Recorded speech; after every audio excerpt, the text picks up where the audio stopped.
Salut tout le monde et bienvenue sur cette brève des derniers jeux sortis. Alors JB l'a expliqué dans la dernière vidéo, qui est sortie il y a quelques jours, mais on ne vit plus dans la même ville. J'ai déménagé à Montpellier et lui est resté à Marseille. Et comme se voir pour tourner ensemble est un peu compliqué, on a décidé de faire un test pour voir si notre façon de tourner cette brève vous dérange ou pas. Le seul changement qu'il y aura par rapport à avant, c'est le fond.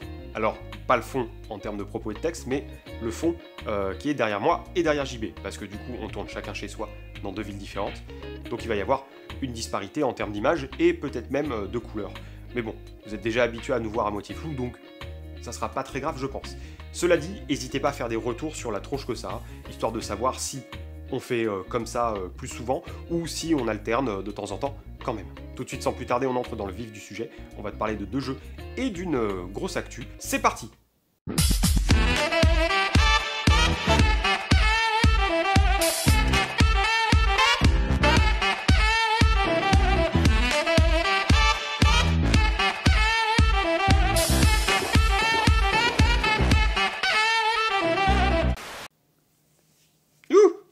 Fantasy Flight Games a sorti la 5e édition de La Légende des 5 Anneaux.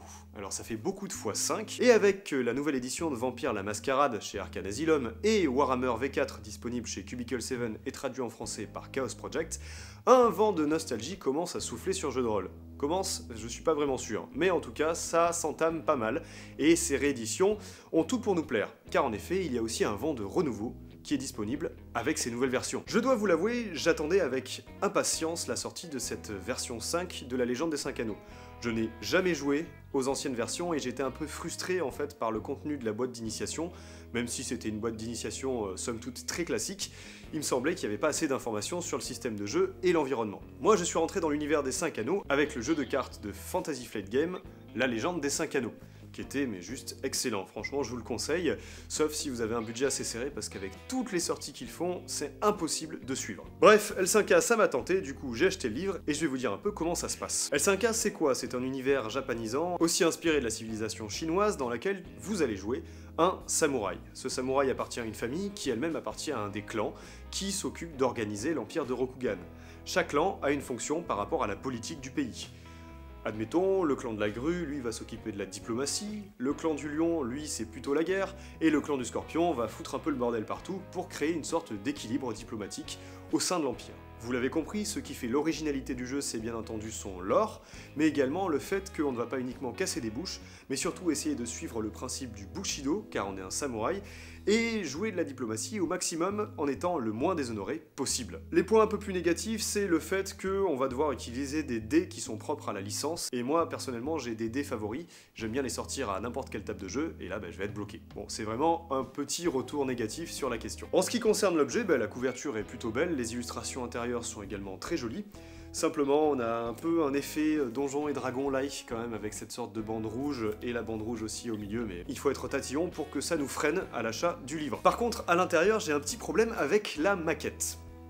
Je m'explique, j'ai l'impression quand même que la maquette est faite pour laisser de la place à des encarts sur les côtés, mais les moments où il n'y a pas d'encart sur les côtés, finalement on aurait pu couper les zones de texte pour faire une version de poche du livre.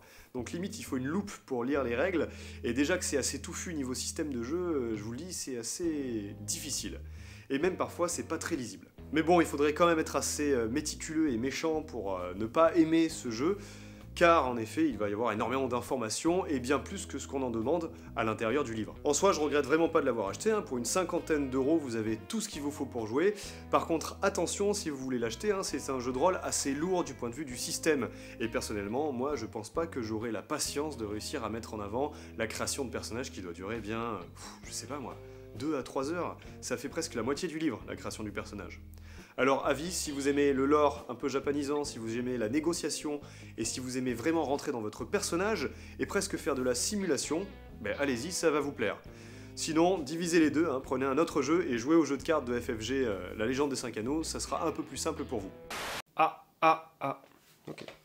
Le défaut de travailler sur un dessin avec JB, c'est que c'est à la fois un Jean-Michel Warhammer, un Jean-Michel L5K, et un Jean-Michel Calembour, ce qui est souvent gênant. vu que deux des grosses sorties de ce mois-ci étaient la nouvelle version d'L5A et la boîte d'initiation Warhammer, je me suis dit qu'avec l'actu du prix rôliste, je me permettrais de faire un petit pitch dessus. Des fois que tu saches pas ce que c'est, si tu as raté ça sur les réseaux sociaux la semaine dernière et cette semaine, c'est un prix qui va récompenser des jeux de rôle sortis durant l'année 2019. Il y a un jury avec 7 personnes / entités, donc il y a Rollis TV, Le Manoir du Crime, Philibert, Fabien Fernandez, Sabrina Tobal, Le Fix et Le Grog. La liste des jeux nommés pour chaque catégorie a d'ailleurs été diffusée par Rollis TV dans son live de mardi dernier. Le lien est dans la description. Pour info, les catégories sont le prix du jeu de rôle de l'année, de l'illustration de couverture, du graphisme et de la mise en page intérieure, du meilleur univers de jeu, du système de jeu, du meilleur supplément, de la meilleure création francophone et de la meilleure boîte d'initiation découverte. Sachant que la remise des prix aura lieu au Festival Au-delà du Dragon à la fin du mois de mars, durant la journée du samedi. Je vais pas t'expliquer le fonctionnement du prix, comment est-ce qu'on a sélectionné les jeux, etc. Tout ça a déjà été détaillé sur les réseaux sociaux, et notamment par Rollis TV sur son site et dans son live. Non, ici je vais simplement te proposer de participer à un petit pronostic. Il y a un Google Form qui a été diffusé il y a quelques jours sur la page Facebook d'Indécent, et un peu à droite à gauche. Il va te suffire d'indiquer ton adresse mail, ton prénom et ton nom, et pour chaque catégorie, le jeu qui est ton favori. Ça va durer jusqu'au samedi 28 mars à 13h, et donc pendant le festival Au-delà du Dragon, car la remise des prix aura lieu ce jour-là. Et là, tu te demandes sûrement, mais qu'est-ce que j'y gagne ? Déjà, la possibilité de crâner avec ton titre de Jean-Michel Pronostic 2019, sachant qu'il y aura aussi un recueil des meilleures blagues de Jean-Baptiste, histoire de fêter ça dignement. Et si jamais tu fais le bingo, la complète, la totale, le grand chelem, bref, il y aura peut-être effectivement un truc à gagner. Alors, je te promets rien, mais on va essayer de faire ce qu'il faut pour que ça soit le cas. Bref, si l'envie t'en dit, le lien vers le Google Form est dans la description de la vidéo. Et en tout cas, on est hyper content de faire partie de ce beau projet qui a vu le jour à l'initiative de Rollis TV, mais qui permet de travailler avec des partenaires très agréables et super sympas et qui racontent de bonnes blagues. En tout cas, on espère voir ce projet grandir et on est vraiment preneur de tous les retours possibles pour essayer de l'optimiser pour 2020, pour 2021, etc., etc. Moi, je suis rentré dans le... Et je vais continuer avec la sortie de la boîte d'initiation de Warhammer V4. Ça a mis un peu de temps à sortir, traduit en français par Chaos Project, mais c'est tout à l'honneur des deux entreprises, car en effet, on a déjà eu, en un premier temps, le livre de base. Et je préfère vraiment qu'on ait le livre de base d'abord et la boîte d'initiation après, quand on voit le temps qu'on a attendu pour le livre de base de L5A. À bon entendeur, salut. Dans cette boîte, on va avoir des illustrations qui sont super bien chiadées et un ensemble bien designé. Le tout va s'adresser aux débutants, mais pas que, et on va pouvoir jouer des aventures à l'intérieur de la ville d'Ubersake, qui est une ville pleine de mystères et d'action. Alors au programme, qu'est-ce qu'on va avoir ? On va avoir un livret d'aventure, une carte pour la ville, 2 dés à 10 faces, et une flopée d'aides de jeu.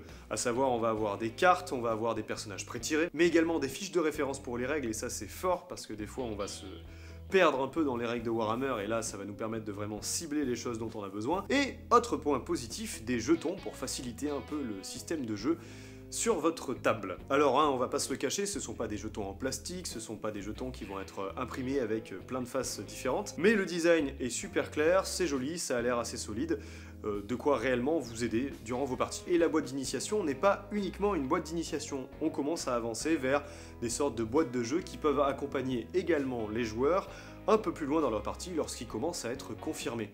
En plus de l'aventure de base, d'autres scénarios sont à disposition des joueurs qui ont des personnages un peu plus avancés en niveau et en grade. Pour environ 35 €, je pense que ça va être difficile de faire mieux en termes de boîte d'initiation et en termes de qualité de produit. Et ceux qui ont fait les scénarios m'ont l'air vraiment compétents. Ça vous permettra donc de tenir le temps que vous ayez le budget pour acheter le livre de base. Et l'intérieur me paraît très compétent.